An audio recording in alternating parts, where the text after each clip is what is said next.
Injury আক্রান্ত অস্ট্রেলীয় cricketer Steven Smith তার চোট বাঁধিয়েছেন কনুয়ে, আর এই চোট সারানোর জন্য তাকে উড়াল দিতে হচ্ছে নিজ দেশে।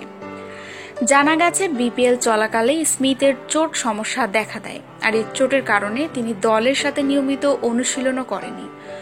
যদিও কুমিল্লা ভিক্টোরিয়ান্সের দুটি ম্যাচে দলকে নেতৃত্ব দিয়েছেন তিনি। চোট আক্রান্ত জায়গা পরীক্ষা নিরীক্ষা করাতে স্মিথ উড়াল দিচ্ছেন অস্ট্রেলিয়ার সিডনিতে। পরীক্ষা নিরীক্ষার পর জানা যাবে তার চোট কতটা গুরুতর। তবে অস্ট্রেলিয়া জাতীয় দলের সাবেক অধিনায়কের চোট গুরুতর নয় বলেই জানা গেছে। আশা করা হচ্ছে সিডনিতে পরীক্ষা করানোর পর শীঘ্রই বাংলাদেশে ফিরবেন তিনি, আর তাতে অন্তত দুটি ম্যাচে খেলা হবে না তার। সেক্ষেত্রে কুমিল্লা ভিক্টোরিয়ান্সের 11 জানুয়ারি ও 13 জানুয়ারির ম্যাচ দুটির নেতৃত্বে দেখা যাবে ভিন্ন মুখ।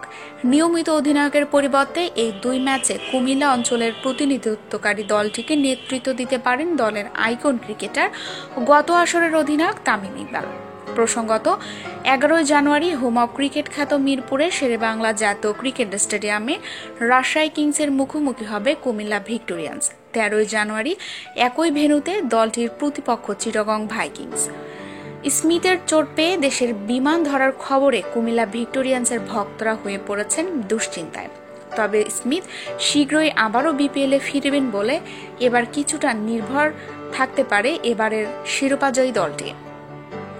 গত মার্চে দক্ষিণ আফ্রিকার বিপক্ষে কেপটাউন টেস্টে বল টেম্পারিং করার অভিযোগে স্মিথের অধিনায়কত্ব কেড়ে নেওয়া হয়।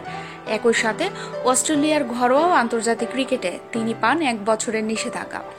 ঘটনাটি অবশ্য শাপেবর হয়েছে বাংলাদেশ প্রিমিয়ার লিগের জন্য। নিষেধাজ্ঞার স্মিথকে এনে দিয়েছে বিপিএল এর ময়দানে। না হলে তার মতো বিশ্ব কাঁপানো ক্রিকেটারকে কি আর এত সহজে পাওয়া যায়?